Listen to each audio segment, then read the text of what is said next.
Sejam muito bem-vindos ao primeiro episódio de uma temporada especial do Qualos Podcast, um programa que reúne os principais nomes das áreas da gastroenterologia, da endoscopia e diversas outras especialidades para discutir os temas mais relevantes e inovadores da medicina do aparelho digestivo. Você percebeu que hoje estamos num cenário diferente.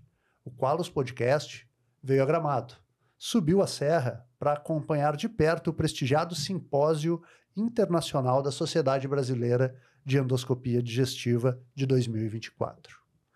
Nós valorizamos aqui um conteúdo de qualidade. Estamos cada vez mais compartilhando conhecimento, experiências com toda a nossa audiência e convidados muito especiais.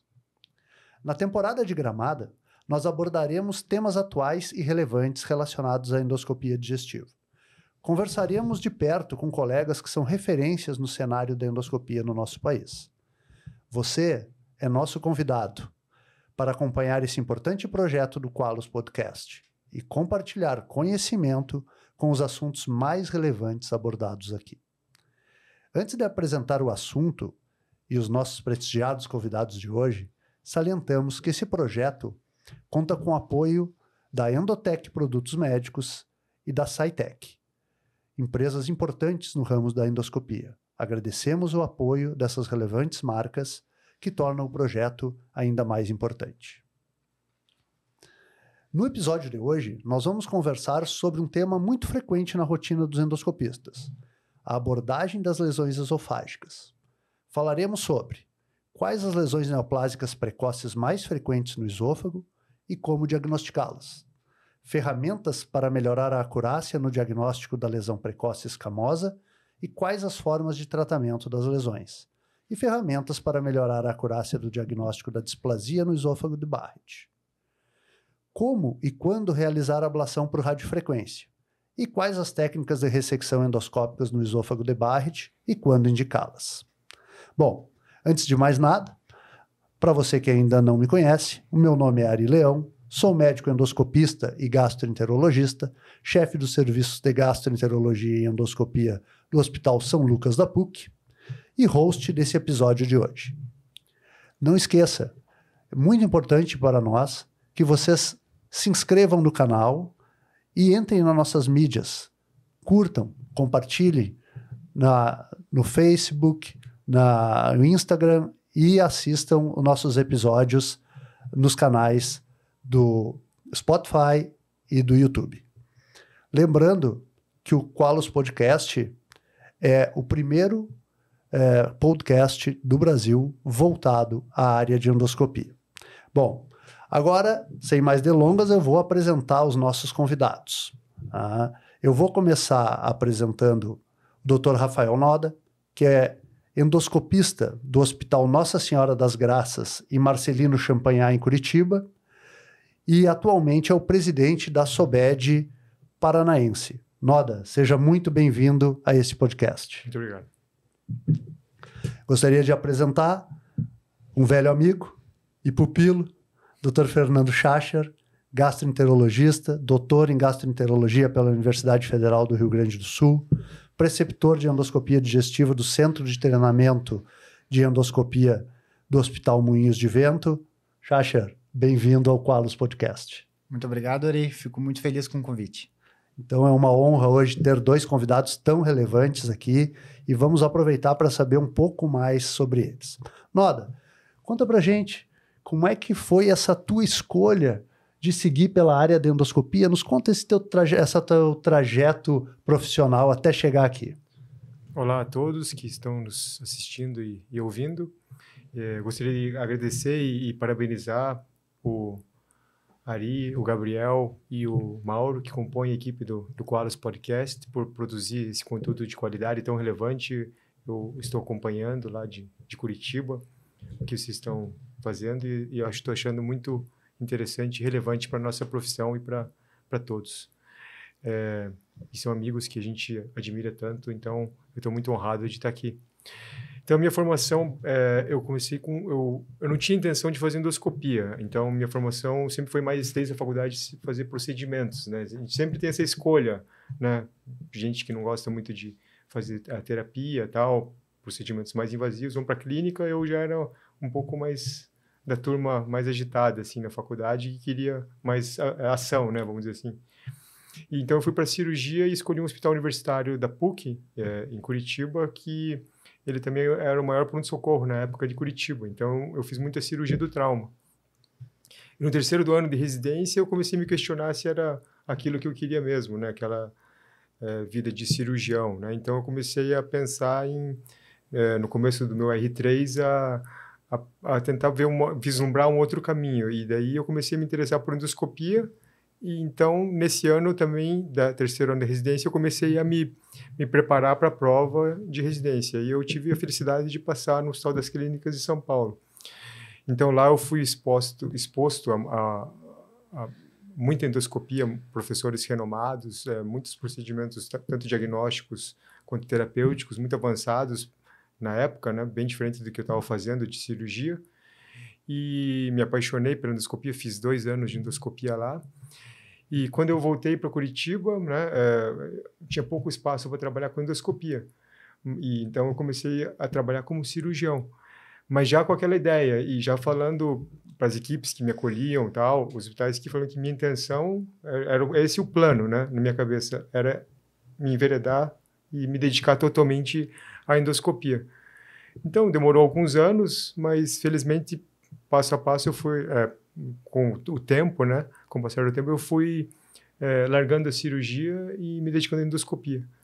E daí, com essa veia mais intervencionista, daí eu também fui procurando criar condições para que eu pudesse fazer a endoscopia não só diagnóstica, mas também terapêutica.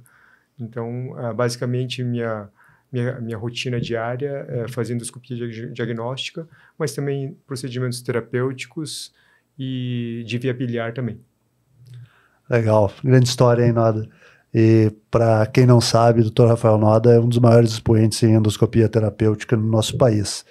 Passando aqui, então, para o Dr. Fernando Schacher, eu conheço um pouco da história dele, mas eu queria que ele contasse para todo mundo como é que aconteceu, né, do mundo da endoscopia entrar na tua vida profissional, Fernando.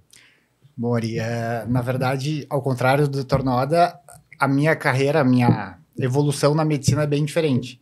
Até por ter feito faculdade na Universidade Federal do Rio Grande do Sul, onde eu era do Hospital de Clínicas, em que era muito focado, a parte mais forte do hospital eram as especialidades clínicas. Tanto a medicina interna, quanto gastroenterologia, cardiologia, endócrino, todas essas eram as áreas fortes. E durante toda a minha formação, o foco sempre foi em medicações, em pacientes clínicos, e não tanto em intervenção. Uma vez tendo começado a gastro, eu entrei na gastro com o pensamento de ser um gastro clínico. Gostava de cirrose, gostava das doenças do trato digestório, com medicações, com tratamentos clínicos.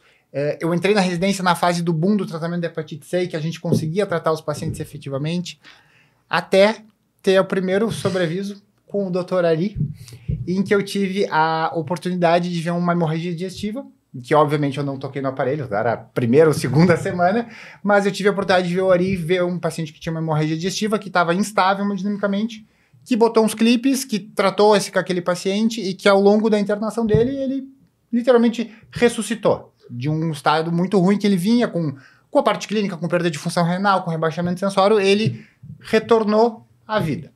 Depois disso, a gente foi cada vez mais, muito em virtude do Ari e dos colegas da PUC, de ter visto como é legal a endoscopia, como o procedimento como a endoscopia ela pode, principalmente a endoscopia intervencionista, pode ajudar as pessoas em tratar lesões precoces, em tirar antes daquela lesão virar um tumor.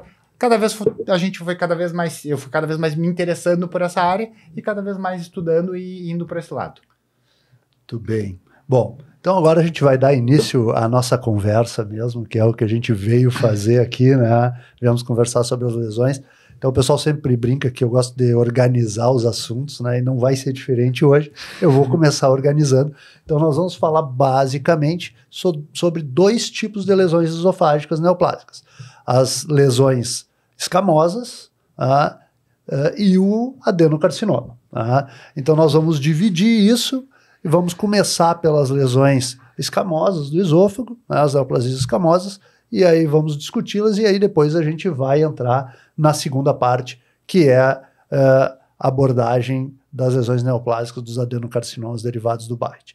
Então, assim, eu queria começar contigo, Fernando. Assim, quais as ferramentas hoje que a gente tem para utilizar que nos ajudam a melhorar a acurácia do diagnóstico das lesões escamocelulares do esôfago, né? Porque a gente sabe, há uma certa dificuldade, né, no exame. A primeira dificuldade que a gente tem no ensino é mostrar para o aluno o seguinte: olha, o esôfago não é só o conduto que leva até o estômago. Ele é um órgão, e dentro desse órgão ele tem patologias específicas. E muitas vezes as alterações são discretas, né? Então eu queria que tu falasse um pouco para nós, inclusive, sobre quais os pacientes que a gente suspeita mais e quais são os recursos hoje que a gente tem para fazer o diagnóstico precoce dessas lesões. Perfeito. E aí eu lembro bem do Ari e do resto do pessoal da PUC comentando que o esôfago não é um cano de passagem, que ele também tem doenças, que ele também tem uma motricidade significativa e que a gente tem que levar em consideração isso quando observa o esôfago. Claro que não é todo paciente, a gente felizmente não vê carcinoma espinocelular de uma forma muito rotineira na nossa prática, mas a gente tem que saber em quem procurar preferencialmente.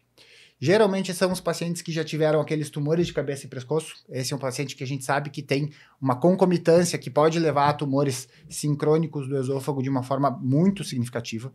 Tem os pacientes com alto índice tabágico, então tabagistas, etilistas, que também aumentam o risco dessas lesões. A terceira população que a gente tem que lembrar são pacientes com doenças como a acalásia, principalmente aqueles pacientes que ficaram muito tempo sem tratamento da acalásia, que são lesões precursoras do carcinoma espinocelular. Esses pacientes, eles devem ser orientados ou devem ser feitas uma endoscopia com muito mais minuciosidade que a gente faria do que uma outra pessoa que tem sintomas de refluxo, de repente um paciente jovem que não tem grandes problemas de saúde, é apenas queixa de refluxo, a gente não vai tanto se preocupar em relação a isso. Hoje a gente dispõe de aparelhos de alta tecnologia, com high definition, com alta definição, e isso nos facilita, já é o primeiro passo. As cromoscopias digitais, elas são muito importantes, o NBI, o BLI, seja de qual marca a gente esteja falando do endoscópio, mas eu gosto muito das cromoscopias convencionais. Nesse sentido, eu acho muito importante a cromoscopia. E talvez aqui o principal papel e principal corante que a gente deva usar é o Lugol. Infelizmente pouco usado, mas nesse grupo seleto de pacientes um pouco mais idosos, com uma alta carga tabágica, já com tumor de cabeça e pescoço prévio, vale a pena a gente fazer, jogar o Lugol, dar um tempinho para a gente conseguir ver as áreas que são suspeitas e observar essas áreas e, se necessário, biopsiá-las. Muita gente ainda fica com receio de usar o Lugol porque o Lugol tem um parefeito importante, que é a dor pós-Lugol. A gente tem disponível o hipossulfito, que seria o antídoto, ou a gente pode, muitas vezes, isso é uma coisa que eu já pedi para os anestesistas, quando estiver acabando o procedimento, dá um opioidezinho a mais, faz uma medicaçãozinha para que a pessoa não fique com dor logo na sala de recuperação, e funciona muito bem. Muitas vezes eles nem se queixam de sintomas álgicos, e quando se toma, eles dizem, tenho aqui uma dor torácica mais leve, discreta, não é aquele sintoma super incomodativo, super desconfortável do paciente. E como é que tu faz isso no teu dia a dia, Noda? Que cuidados que tu tem, principalmente nessa população que a gente já sabe que tem um risco elevado? Como é que tu costuma colocar isso na tua rotina? Então, o Fernando falou muito bem, né? O passo a passo do que deve ser feito. E eu acredito que a primeira coisa que você tem que fazer, como ele teve a formação, como ele explicou, que foi ensinado para ele o treinamento para que o esôfago não seja um órgão de passagem. Então, quando você vai começar a tua rotina, você vê muitos endoscopistas japoneses, eles parece que têm um mindset já, antes de fazer o exame, eles falam, não, hoje eu vou achar um câncer. Então, você parte primeiro do endoscopista em querer achar o câncer. Então, esse é o principal ponto. Depois vão ter todos esses recursos que a gente está discutindo aqui. Então, é o tempo de inspeção, o esôfago limpo, identificar esses pacientes de risco, como o Fernando falou, e você utilizar daí os recursos que você tem. Cromoscopia com Lugol, às vezes é difícil usar em todos os pacientes, mas se você tiver um NBI, um BLI ou até o FAICE, recursos mais simples, o que os japoneses fazem é que todo exame, eles voltam no exame na retirada com esse recurso ligado.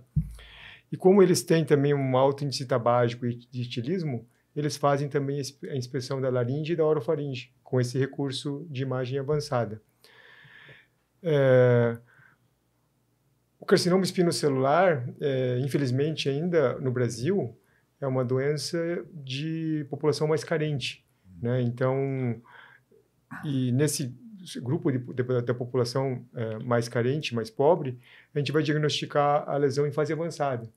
Então, a gente tem pouca oportunidade de fazer o diagnóstico precoce das lesões, né? Então, essa é uma barreira que a gente tem que transpor ainda, que é uma barreira muito grande, né?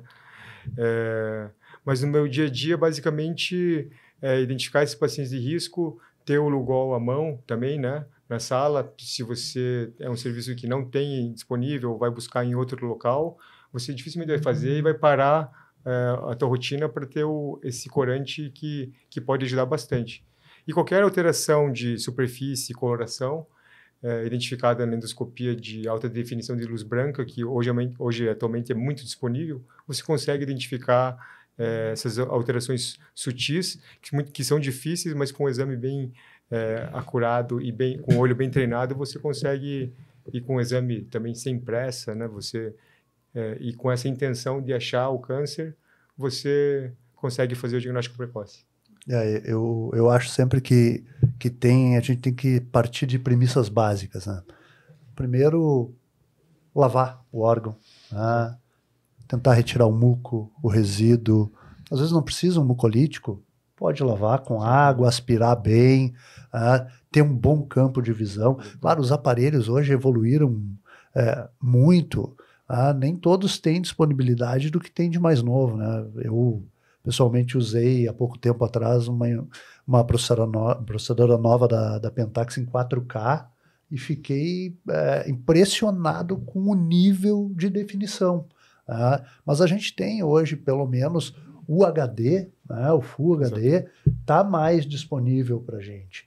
Então, acho que a primeira coisa é essa, é a gente ter um campo de visão bom, saber usar os recursos, saber usar a cromoscopia que tem, né? Saber que tem algumas cromoscopias que têm mais validade do que outras para a gente poder fazer os diagnósticos. E para quem não dispõe as cromoscopias digitais também, o velho e bom Lugol, ele tem o seu lugar e a gente tem que saber como aplicá-lo ali, entre 2% e 2,5%, de preferência com o catéter chuveirinho, né, para a gente poder ser mais homogêneo, esperar o tempo, né, para as reações, lembrando que o epitélio suspeito ele é iodo negativo, né, ou seja, ele se cora pouco ou não se cora. Depois de 5 minutos a gente pode ter aquele sinal róseo, né, que nos confirma ali com alta acurácia que ali pode ter uma displasia de alto grau ou até mesmo já uma neoplasia. Então eu acho que é bem importante essa questão. E passando do diagnóstico, né, do rastreamento para o diagnóstico em si, né? Do que te parece hoje no diagnóstico o que a gente tem hoje de imagem avançada? Como é que está caminhando essa parte para o diagnóstico e prognóstico, para a gente escolher o tratamento, né? Como é que isso tu tem enxergado essa parte? Então, foi muito interessante o que você falou antes disso, né? Eu também gosto de manter as coisas simples, né? Não adianta você querer ter mucolítico na sala, né? Você com água, Lugol, você consegue limpar o órgão, ter o corante necessário. Agora, por outro lado, a tecnologia avançou muito mesmo. O que a gente tem disponível hoje no mercado, que está disponível no mercado, mas o acesso ainda é muito difícil pelo preço, né? A gente tem a felicidade de ter um aparelho lá que ele é capaz de fazer imagem avançada de endoscopia, ter esses recursos, que seriam o quê? Além da cromoscopia óptica, né, que seria com BLI, ele tem a capacidade de fazer a magnificação. Então, associando esses dois recursos, e você dentro da área que você identificou, antes de jogar corante daí, você Sim. tem que daí fazer essa análise daí com esse recurso. E como que funciona isso? A Sociedade Japonesa de Esôfago, ela fez uma classificação para endoscopia magnificada do esôfago. Os vasos da submucosa, eles fazem uma terminação no epitélio que a gente chama de AIPCL, né, que são os lupos capilares intrapapilares. Então, você consegue identificar isso com alta definição, né, e com NBI sem a magnificação, né, que seria o aumento em várias vezes o tamanho desse loop.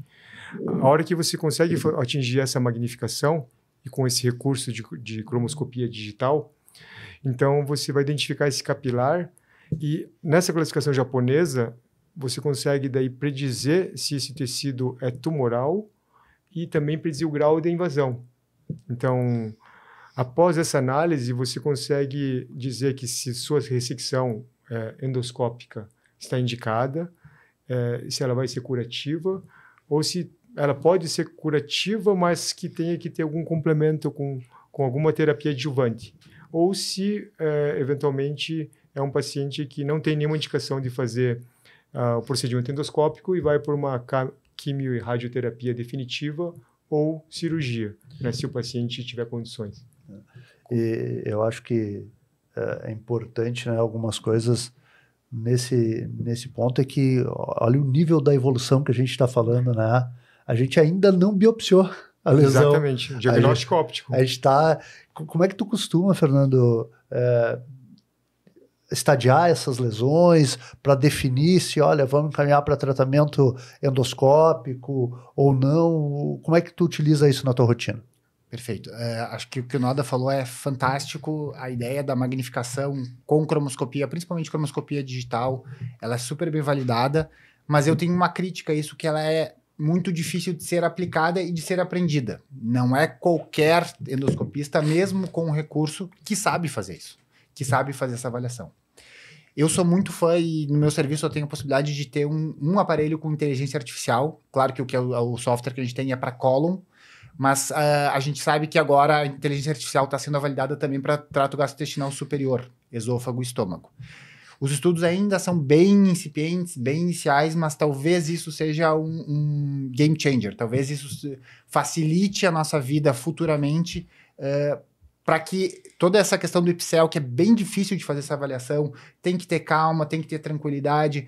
Muitas vezes o ideal é ter um anestesista em sala em nem todos os procedimentos endoscópicos, principalmente no SUS a gente sabe que não tem anestesista, então o paciente fica mais ativo, mais reativo, e isso pode atrapalhar. Para fazer a magnificação tem que ficar muito próximo da superfície da mucosa, então isso pode ser que atrapalhe, dificulte, na verdade, a curva de aprendizado e o diagnóstico correto. Então talvez a inteligência artificial em pouco tempo, também é um recurso muito caro, mas pode ser que em pouco tempo ele venha para nos facilitar a identificação dessas lesões e aí depois fazer esse estadiamento mais profundo, que nem o Noda bem comentou. Acho que a inteligência artificial é um recurso que vai vir, é uma tecnologia disruptiva, né? A gente sabe disso, acho que o tempo vai acontecer, né? Mas hoje eu vejo que a gente... nivelar o expert do não expert, né? Essa é a intenção, né? Mas hoje eu vejo ainda a questão da imagem avançada como o grande caminho, o grande norteador da terapêutica, né? Eu vejo assim, eu queria fazer uma pergunta para vocês aí, depois o Zé, que endoscopista, ficou bravo comigo. Vocês usam no serviço de vocês, na hora de estadiar a lesão, para decidir terapêutica, usa ecoendoscopia, não tem usado de rotina, seleciona casos, como é que vem isso? Então, a ecoendoscopia, ela tem uma falha muito grande para dizer a profundidade da invasão da submucosa, né? Então, mesmo com mini probe, assim, que é um aparelho de alta frequência que você consegue dividir todas as camadas, o ecoendoscopista tem dificuldade para dizer se tem uma invasão superficial, uma invasão maciça. Ele vai falar que tem invasão, né? Uma coisa que pode ser útil na ecoendoscopia são aquelas, no Japão eles fazem muito, para diferenciar aquelas lesões que tem o B2, né, que seria a invasão superficial da submucosa, com o B3, que daí já pode ter uma invasão mais maciça da submucosa, que vai contraindicar o tratamento endoscópico, né? O limite da ressecção endoscópica curativa seria o B1, que você vê o IPCL, que a gente pode discutir depois as características dele. Mas de rotina, eu acho que a ecoendoscopia ela não traz muita informação em termos de ressecabilidade. O que é interessante frisar é que mesmo se você identifica essa lesão e veio na biópsia o diagnóstico de lesão, um carcinoma espinocelular, um carcinoma escamoso, e você tem dúvida se tem uma invasão superficial ou profunda da submucosa, eu acho que o tratamento endoscópico ele está bem invalidado como estadiamento, né? O diagnóstico você já tem. Então, a gente está falando de radioquimioterapia, a gente está falando de cirurgia, né, de 3 campos, né? Abdômen, tórax e esôfago. É uma cirurgia que em centros especializados vão ter 2 a 5% de mortalidade. Centros que têm um volume grande de esofagectomia, a gente está falando em termos de Brasil, seria 20 esofagectomias por ano. Parece que é pouco, mas poucos centros no Brasil têm um volume desse. Poucos grupos, né? O centro pode ter, mas o grupo, o cirurgião que faça isso, são poucos. E morbidade de 10 a 15% em centros com grande volume e complicações graves, 10 a 15%. Então, eu acho que cabe muito a ressecção endoscópica nesse contexto. Então, na dúvida, resseca. Exato. Eu também acho a questão da ecoendoscopia, eu também não peço de rotina, tá? Uma porque os trabalhos mesmo já têm mostrado que ela tem uma tendência muito grande a superestimar, né? Exatamente. Então, acaba ela mais te contraindicando procedimentos, na verdade, do que te ajudando. Então, não sei o que tu acha disso, Fernando. Não, eu não costumo solicitar a ecoendoscopia justamente pela questão da superestimação. E o P1, como o Noda falou bem, é 200 micra, ou seja, é muito pouco de profundidade.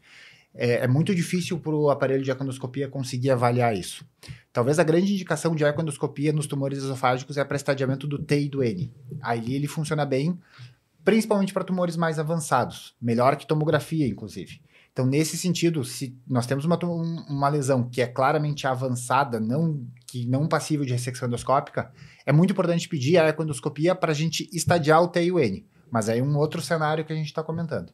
Bom, e aí então assim, a gente rastreou, diagnosticou e resolveu que vai fazer tratamento endoscópico da lesão.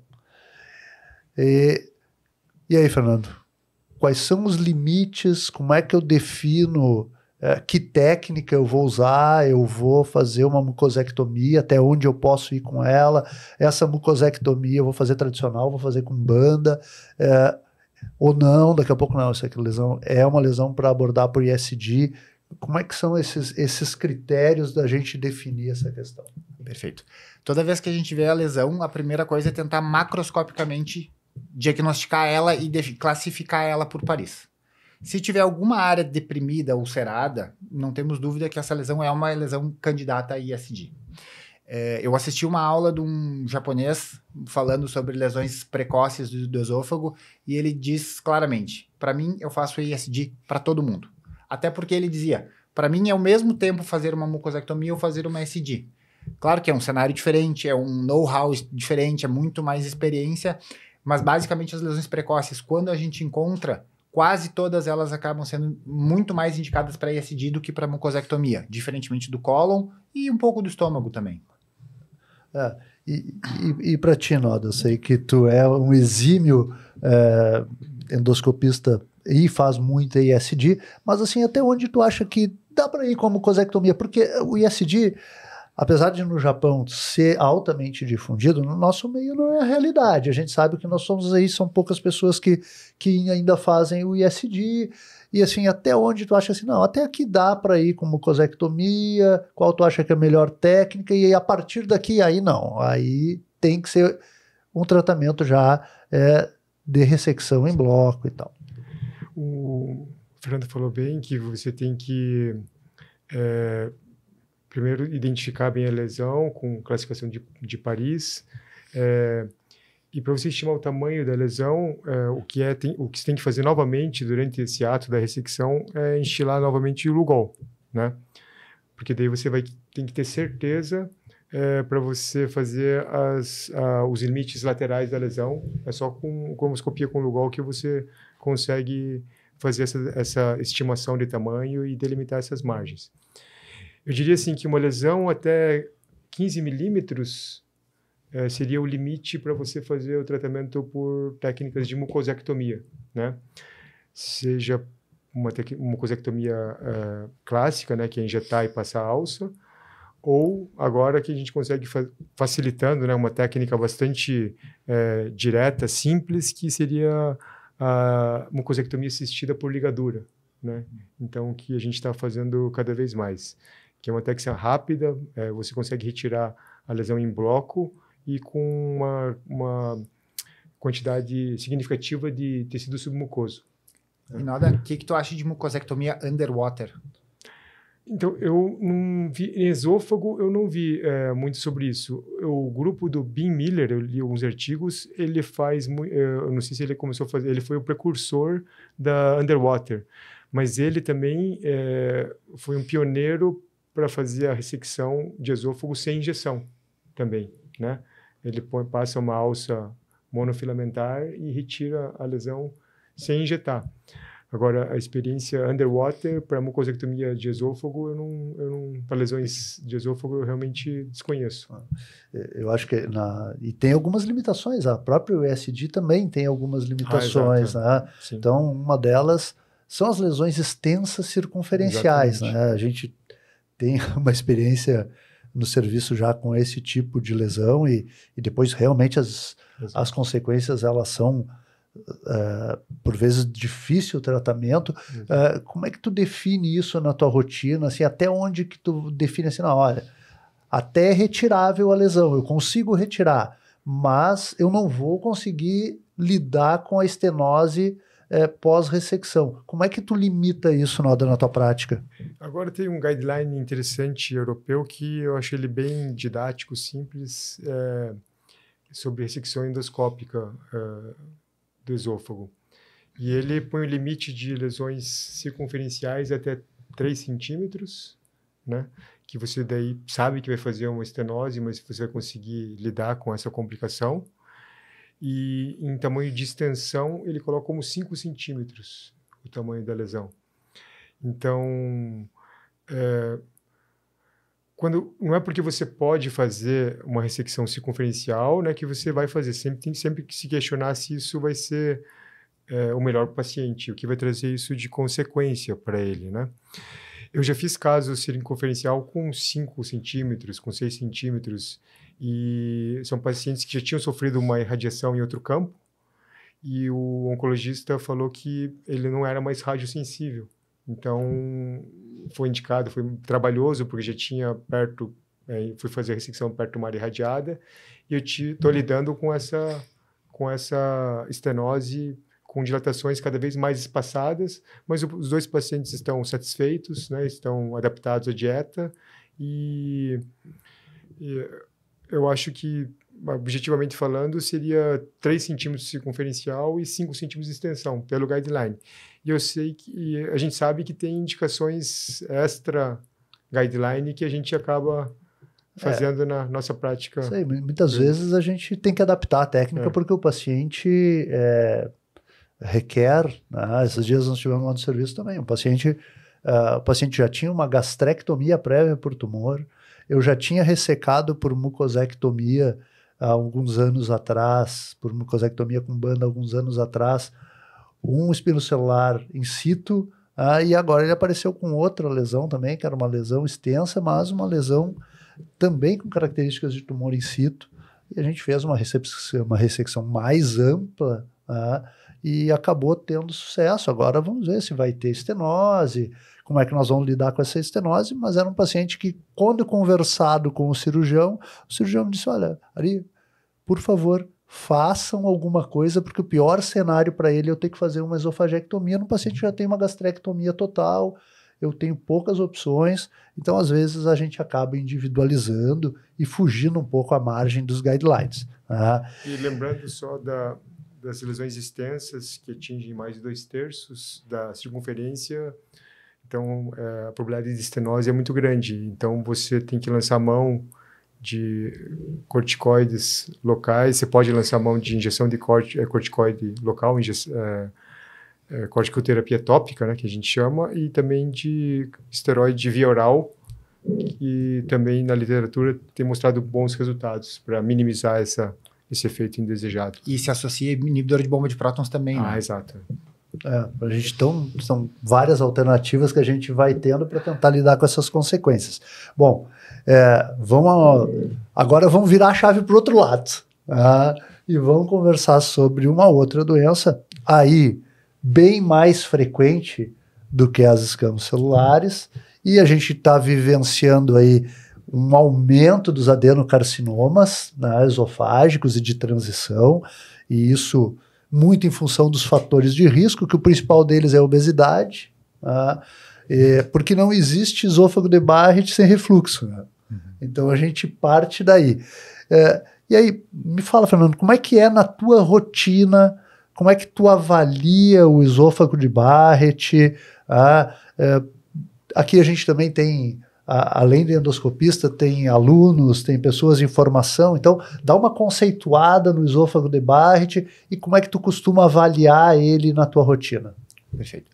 Esôfago de Barrett, então, é aquela alteração que a gente vê no esôfago distal, junto à linha Z, na verdade ele fica mais proximal à linha Z, em que a gente tem uma mudança da coloração do esôfago, que a gente geralmente diz que é uma coloração salmão, e que ele é uma lesão precursora do adenocarcinoma de esôfago. Toda vez que a gente faz uma endoscopia em um paciente com histórico de refluxo, tem que se observar as esofagites de refluxo, obviamente, mas tem que se observar, ver se não tem esôfago de Barrett para fazer uma quimioprofilaxia e para fazer uma vigilância desse paciente. Como esse epitélio do esôfago está sendo cronicamente afetado pelo ácido, ele vai tentando se proteger de certa forma, e essa proteção se dá através da mudança do epitélio e dessa metaplasia do aspecto colunar para o aspecto intestinal. Para o aspecto metaplasia intestinal. Toda vez que a gente se depara com uma área suspeita de esôfago de Barrett, a primeira coisa que a gente tem que lembrar é que esse diagnóstico ele é histopatológico. A gente precisa da biópsia para confirmar o esôfago de Barrett. E muito importante também, de novo, voltar para as classificações. A classificação de Praga é a classificação mais utilizada para o esôfago de Barrett, em que a gente vai medir o tamanho circunferencial dessa área do esôfago de Barrett, que vai ser o C, e o M, que vai ser a prega maior que ela pode atingir. O esôfago de Barrett, depois de classificado pela classificação de... Aí já entrando mais na questão do segmento desse paciente, pós-diagnóstico de esôfago de Barrett, a gente tem que sempre lembrar das biópsias como são feitas. Apesar de muita crítica, a gente usa o protocolo de Seattle até hoje, que é biopsiar os 4 quadrantes a cada 2 centímetros desse esôfago de Barrett, mais possíveis áreas que estejam nodulares. Uma coisa que eu não comentei antes, mas que é importante é, se na endoscopia que está se fazendo para tentar o diagnóstico num paciente com doença de refluxo e que se vê uma área de esôfago de Barrett, ou suspeita de Barrett, mas que tem muita inflamação no esôfago, o ideal talvez seja não biopsiar nesse momento, seja tratar esse paciente com inibidor de bomba em doses altas para repetir num segundo momento as biópsias. Porque quando o paciente está com muita inflamação, muita esofagite por causa do refluxo, pode haver um falso positivo para displasias. Então, talvez o timing da biópsia não seja esse. Talvez seja o ideal esperar 4, 6 semanas de tratamento para ir repetir a endoscopia. A gente vê muita confusão, principalmente de displasia de baixo grau, né? Então, vem muito overdiagnóstico de displasia de baixo grau, muitas vezes porque a gente acaba biopsiando no epitélio que está inflamado. E isso confunde muito o patologista, isso atrapalha. Então, o ideal é, tem uma suspeita de Barrett, tem esofagite, trata a esofagite com inibidor de bomba e programo a seguir um novo exame para o diagnóstico do esôfago de Barrett. Aí eu faço o papel de provocador aqui. Eu vou perguntar para o Noda. Tu usa, Noda, protocolo desse ato para avaliar teus pacientes com esôfago de Barrett de rotina? Como é que tu faz? Ou tu adapta, ou alguns pacientes tu usa? Como é que tu avalia isso na tua rotina? Então, já tem estudos que estão... como a endoscopia está avançando muito com esses recursos de imagem avançada, com cromoscopia digital, magnificação. Então, já tem alguns experts que estão já deixando de fazer o protocolo de Seattle e fazem esse exame, mas adotando critérios de qualidade em avaliação do esôfago de Barrett, que seria, novamente, esôfago limpo, 1 minuto por centímetro de extensão do Barrett, e só focar mais em biópsias dirigidas, né? O protocolo de Seattle é uma ferramenta que já está há 30 anos, né? Então, mas a gente não achou nada ainda que substituísse ela, né? Então, na literatura mesmo, ainda até hoje, ainda eles colocam que você deve fazer o protocolo de Seattle. Vale ressaltar, né, também pegando o gancho do patologista, é que se vem um quadro, uma biópsia e vem uma displasia invisível, ou não, ou seja, não tem lesão, obrigatoriamente você tem que deixar o paciente com o inibidor de bomba em dose máxima por 6 semanas, repetir essa endoscopia e, de preferência, mandar para um patologista experiente em Barrett, porque já tem estudos que beira a 50% a 70% esse overdiagnosis de um patologista não habituado a Barrett com um expert, né? Então, esse é um ponto que a gente tem que frisar também. Mas eu acho que hoje em dia, como para orientar a audiência, ainda protocolarmente tem que fazer as biópsias de acordo com o protocolo de Seattle. Uma coisa só que eu queria comentar, desculpa, Ari, é que a gente acabou não comentando, mas existe uma entidade, digamos assim, chamada Ultra Short Barrett. Aquela alteração de Barrett que a gente sabe que é Barrett, mas que ela é menor que 1 centímetro. Tem muitos estudos de prognóstico que esse paciente tem um prognóstico maravilhoso, ele não vai evoluir com displasia de alto grau, ele não vai evoluir para adenocarcinoma. Então, esse paciente a gente não deveria nem descrever, nem biopsiar o ultra short Barrett. Esse paciente poderia ser liberado num segmento futuro ou de biópsias, porque vai trazer angústia, vai trazer, às vezes, uma vigilância desnecessária nesses casos. E outra coisa que eu faço também na minha avaliação é quando tem uma área suspeita e está próxima às pregas ali junto à transição, eu utilizo muito CAP para ver. E também análise em retrovisão, os pacientes com hernia de hiato. Fazer uma boa análise em retrovisão e depois que você faz toda a avaliação... Bom, o exame de esôfago de Barrett, quando você está suspeitando, porque se você é um centro de referência, o paciente vai vir referenciado para você. Então, eu recomendo para pelo menos reservar meia hora para esse estudo. Então, é o tempo que você tem que gastar ali, fazer tudo que você tem disponível, pegar o seu melhor aparelho e daí gastar tempo e utilizar todos os recursos que você tem.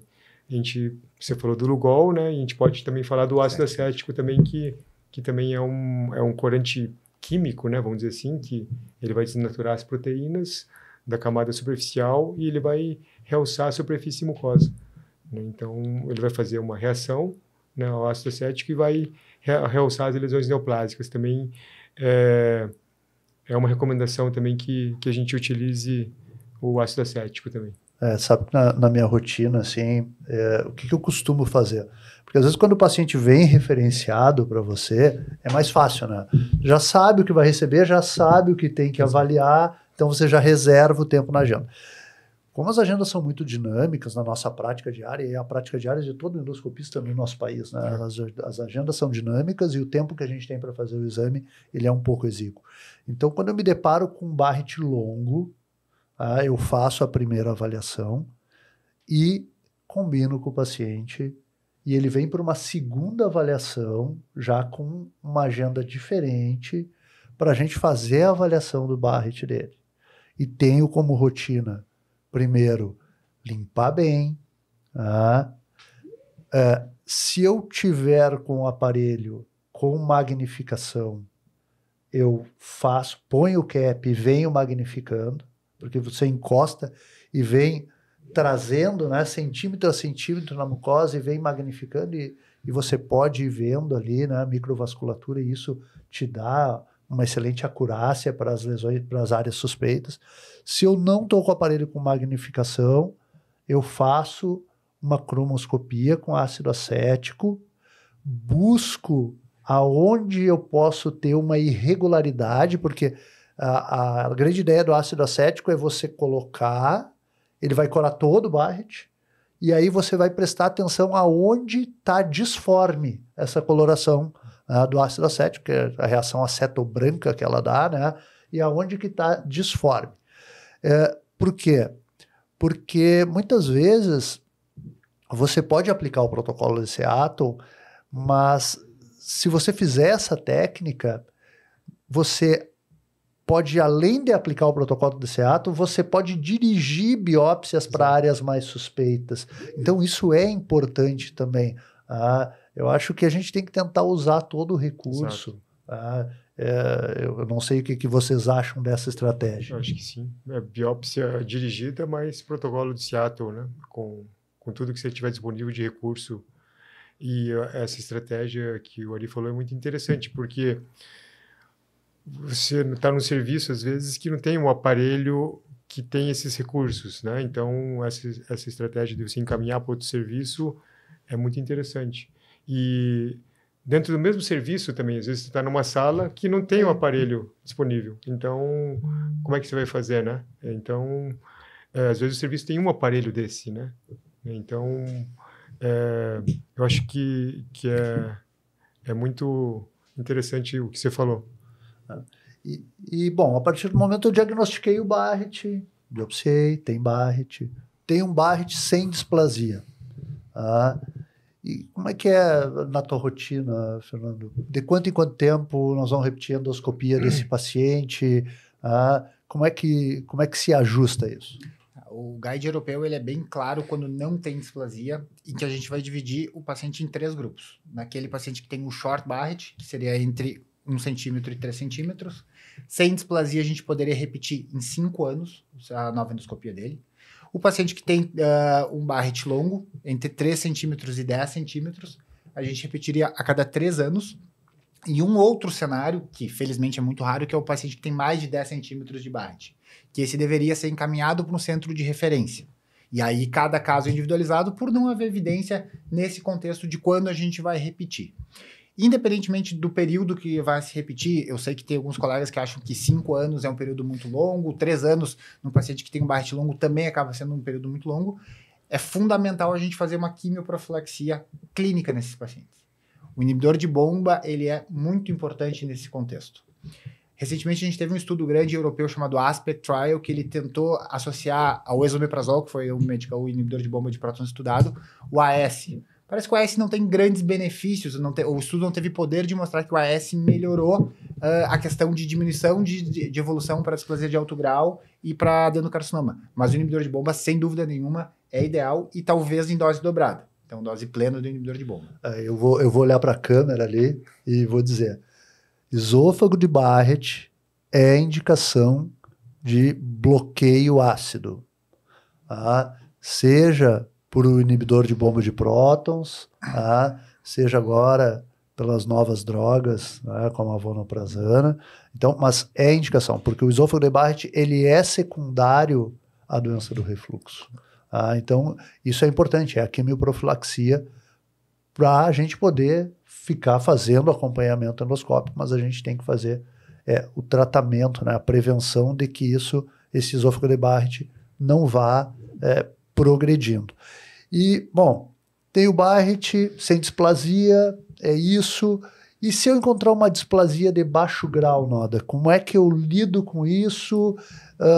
Já vou direto fazer a terapêutica ou eu tenho steps para chegar até fazer uma terapêutica? Eu tenho terapêutica para o esôfago de Barrett com displasia de baixo grau? Como é que é isso no nosso dia a dia?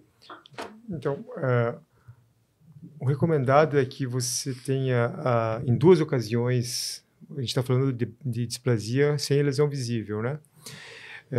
Em 2 ocasiões, com supressão ácida máxima, com intervalo de 6 meses, paciente com displasia de baixo grau com um patologista experiente. Então, esse que seria a indicação para o tratamento. Atualmente, já está se chegando a um consenso, já tem estudos de mais de 10 anos com as terapias ablativas para esôfago de Barrett. E até alguns anos atrás ainda era meio duvidoso se valia a pena ou não fazer a ablação desse tecido com displasia de baixo grau em pacientes sem lesão. E agora se chegou no consenso que se deve fazer daí o tratamento ablativo do Barrett nesse paciente. Mas seria, então, 2 ocasiões, 2 biópsias, né, com displasia de baixo grau nesse intervalo.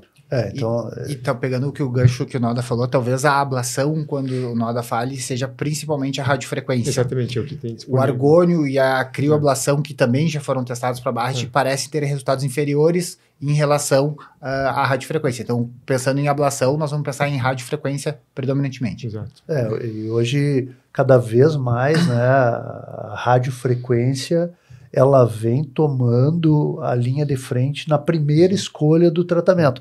É claro que a gente sabe assim, que a gente não tem radiofrequência em todos os lugares do Brasil. Né? Bom, então eu tenho uma displasia de baixo grau, né? Não tenho radiofrequência disponível para tratar naquele momento. Posso fazer acompanhamento, Fernando? Posso fazer segmento para acompanhar, para ver se essa displasia de baixo grau ela vai estabilizar ali ou isso vai ir adiante? Pode.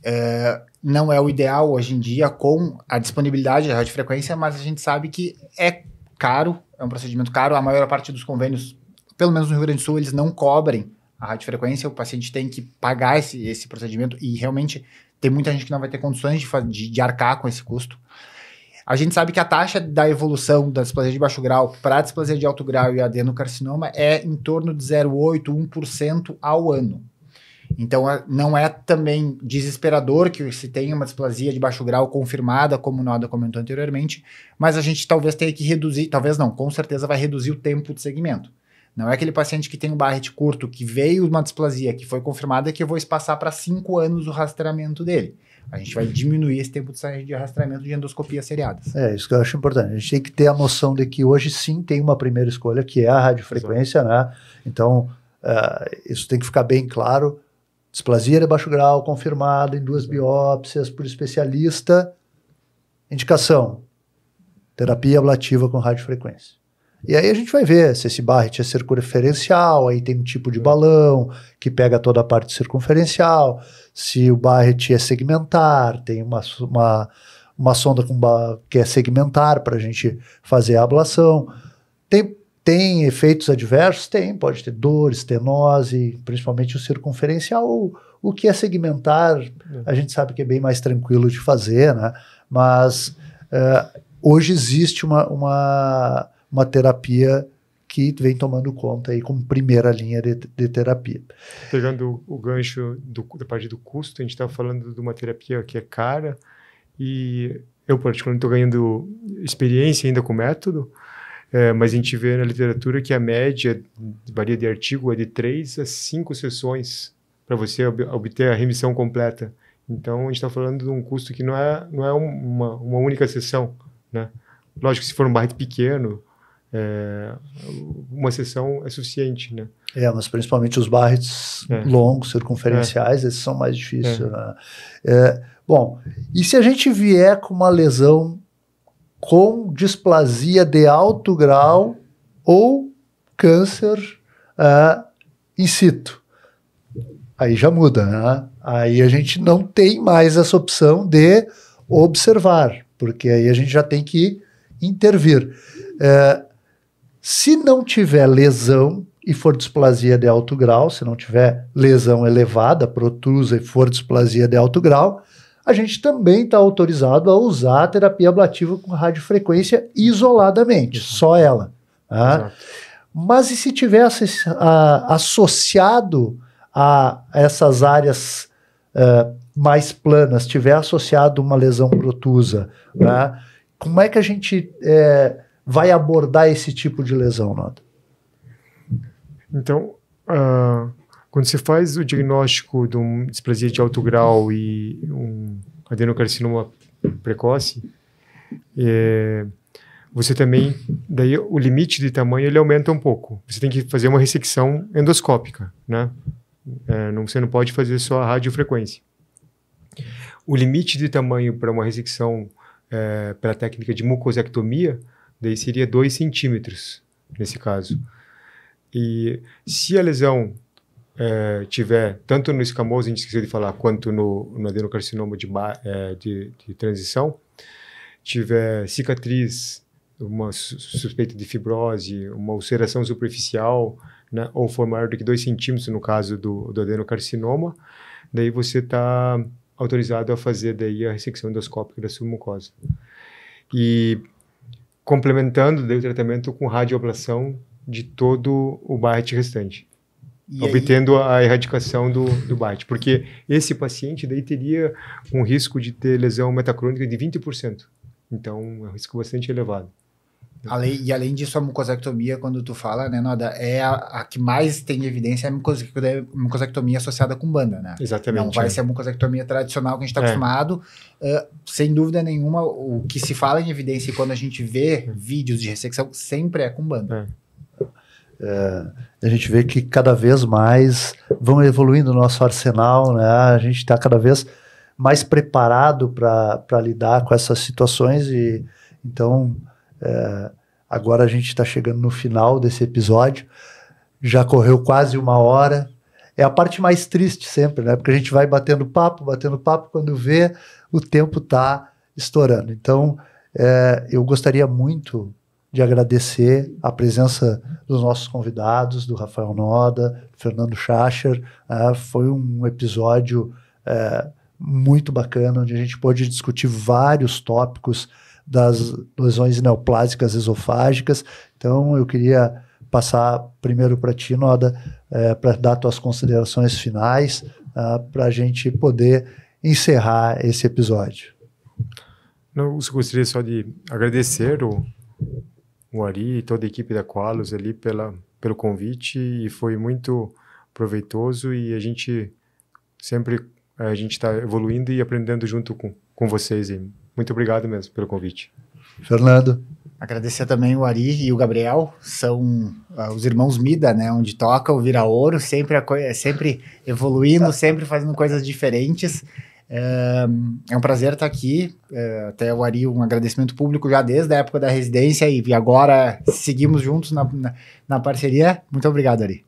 Com esse agradecimento vou até chorar. Não, então, gostaria então de agradecer a audiência, dizer que esse primeiro episódio aqui desse podcast especial aqui na Serra Gaúcha foi maravilhoso, abordamos assuntos de extrema relevância, e volto a convidar todos que se inscrevam no nosso canal, curtam nossas mídias sociais, interajam com as nossas mídias, que nós estamos aqui para isso, para aumentar cada vez mais a interação e trazer conteúdo relevante e de qualidade para toda a nossa audiência. Obrigado.